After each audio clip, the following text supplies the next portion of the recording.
All right, just, this is pretty light, loose, so don't worry about it. Okay. Okay. Watching the film, it looked like you had a good time in Cuba in 1985. The best. The best. What's funny, if you could think of one of your fondest memories of that trip, what would it be about that time there that sticks out in your mind? When they gave me them 15 boxes of cigars. Yeah?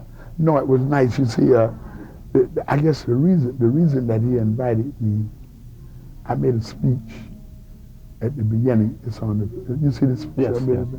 Well, that speech did it. And he sent for me. Because it was received very well. The audiences seemed to love it. Oh, man. The speech? The speech and then the performances. Oh, and yeah, man. in Cuba, the audiences really appreciate the music. Yeah, man, they appreciate it. And what social differences, what do you find different between the way Cuba is run and the way that we live here in the U.S., if you could think of it? Socialist country. Yeah. And all of them look alike. You know, it's they don't have very much, and they seem to be happy with what they have, you know. But it's different from capitalist government. Very different, you know. Because the government there owns everything. Little stores.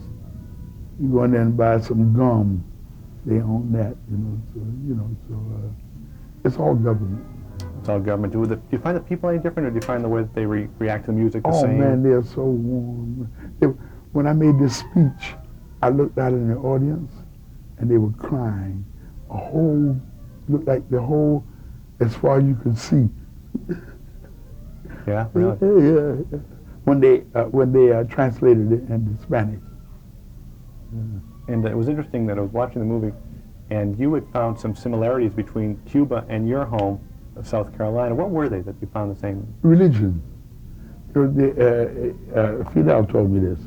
He said, you know, we are very, very close. We're from South Carolina. He said, the Cubans took the religion up. So we have something in South Carolina called the root man. And he goes around with a beard and he talks to people and things like that. And I was scared of him anyway. Why was that? Well, everybody's scared of, down there, everybody's scared of Hamps, the root man. They're pretty superstitious in South Carolina. Don't walk under a ladder. You don't throw your hat on the bed. There are different things that they have. Did you grow up with any superstitions, any personal ones when you were a kid? I don't know. I happen to be a Baha'i, and we don't like we don't look for superstition. We look for the truth and the Word of God, and then that's what we go along with. And with watching this, you've achieved so much in your career, many years, and we've enjoyed you for many years. Now director John Holland has tried to capture your essence on film. When you see that film up there on the screen, what goes through your gut when you watch something like that? I wait for a laugh, you know, because I like to be jolly. So if that goes on in the film, I'm satisfied. Is that how you judge it? If you get some laughs, or is it get? Yeah, I like to see people laugh. How about your, you're instrumental, and we've seen the movie, bringing the Afro-Cuban rhythms into the Western music. How do you define, if people at home don't know what Afro-Cuban music is, how would you tell them what it sounds like? Or what They do now. Yeah. In the past, Cuba was noted mainly for rhythm, for the drums. You see, the difference in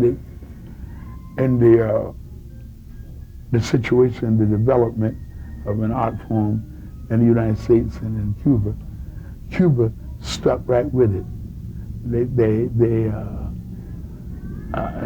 use basic African rhythms, but with different melodies for Cuba, mm-hmm. with Spanish influence, I suppose. But we we have varied amounts of inspiration. We got field shouts. We have spiritual. We have the blues. We have ragtime. We have swing, bebop, and whatever. You know, it develops all the time. And people, you know, that you've been asked this several times about the way you play and the way your cheeks puff up and the billowing cheeks. Have you ever timed yourself to see how long you can play without taking another breath? Have you ever gone through that? Playing, keep, you know, the way that you hold that well, air in those cheeks? Nowadays you can play indefinitely with circular breathing. But I never do that. I just take enough air to take care of how long I want the phrase to be. So I never give out, though. I always know how long I can hold my breath before the phrase goes. So I take a breath and I go again. Yeah, and you do it quite well. What about, I mean, people for different stories, and can you finally set us straight on the, it's in the film, but just tell us about how the horn got the way it was. Well, I was working in New York at a place called Snooki's. And Monday night was my night off, and it happened to have been the birthday of my wife, Lorraine. So I gave a little party down there. So she came out once, you know. And then I had to go to an interview with, what's his name? Very famous interviewer. David Frost? No, this is before that. Okay. Edward Amaro? I did Person in My Home. No, this guy is a radio man. But anyway, it was in a hotel near 45th Street. And when I got back, my horn was sticking up like this. I said, what happened? One of the guys fell back over the horn, and instead of falling, it just bent. And when I got back, it was okay. And I played my wife's birthday. So I played it. And it was amazing. From what you hear here and what you hear here. English language sure is messed up, man.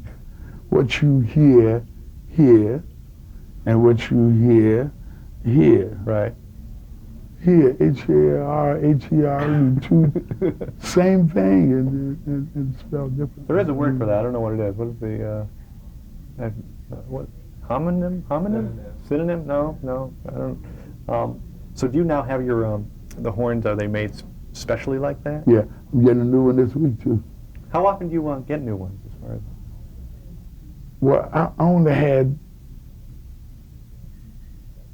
2 horns like this.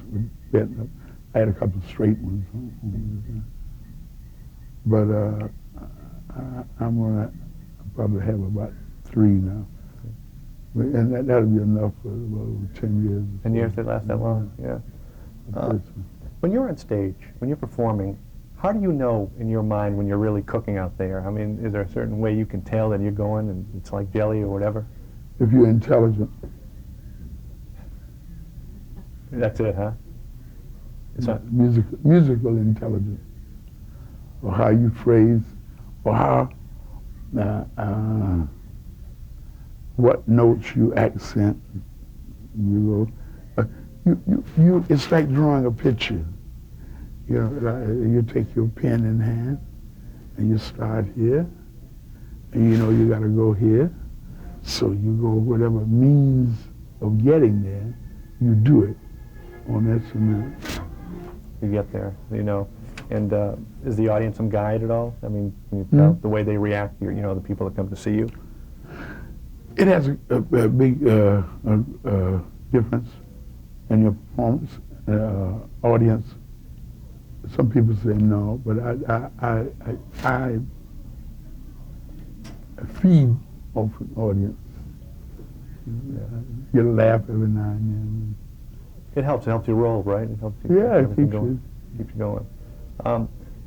You know, people know that you were very instrumental and inspirational with bebop and getting that started, created. How did you know the time was right for something like that in the country in the 40s? I mean, just the feeling, how did you know that, that was going to hit right? It wasn't a question of knowing when it was right. You see, when I first heard Charlie Parker in Kansas City, like in 1940, he played like no one else played. His phrasing, his lines, his attack, his accents, it's all together different from the way that another guy, you have the same phrase, one guy played this way and Charlie Parker would play it another way. And I'd say, man, our music should sound like that. So I embarked on this odyssey to be the trumpet player to play that music. So I think I succeeded pretty good. Yeah, I mean, it's obvious, right? Playing that way. Sure, I mean, it changed music. And speaking of, speaking of Charlie Parker, you worked very closely with him and Thelonious Monk in the early days. What do you, there's a lot written in now the film, Bird, that Clint Eastwood did about Charlie Parker's life. What do you personally remember most about that man, your memory, when you think about it? I mean, we can talk about on the air. Funny. He was funny too, man. And very intelligent. He knew about almost everything. I just remember him, how he reacted to certain things, different things. But they say that he used dope. I couldn't swear to that, because I'd never seen him use it. He wouldn't do it in front of me. So they say that he did. So apparently, sometimes he'd nod, but that didn't necessarily mean that he was using dope. I mean, that he's tired. He's been up all night sometimes. So I couldn't swear that he used dope. What did you like most about him, working with him?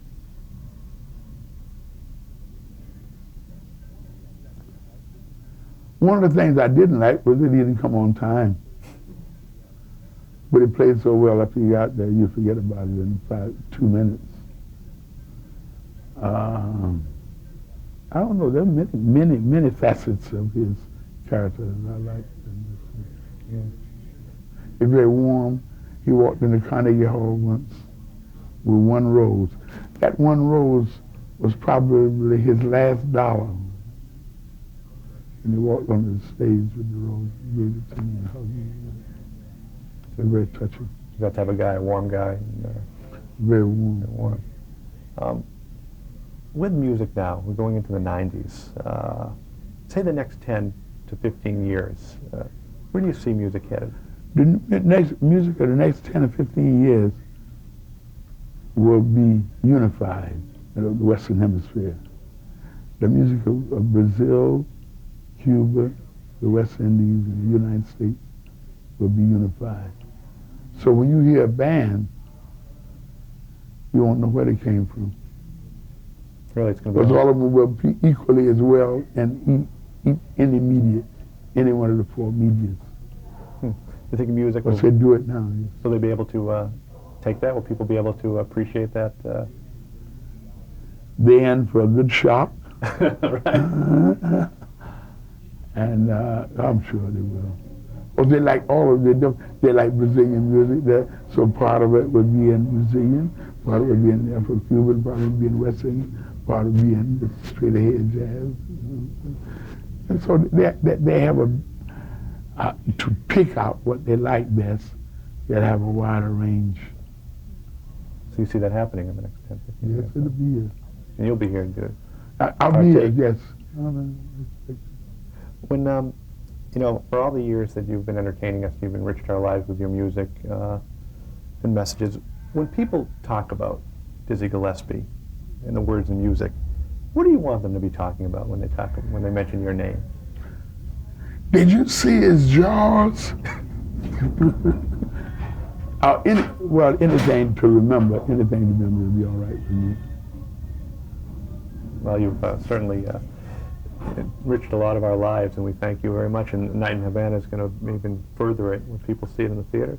I hope so. I like it. Thank you very much. Thank you. Appreciate it.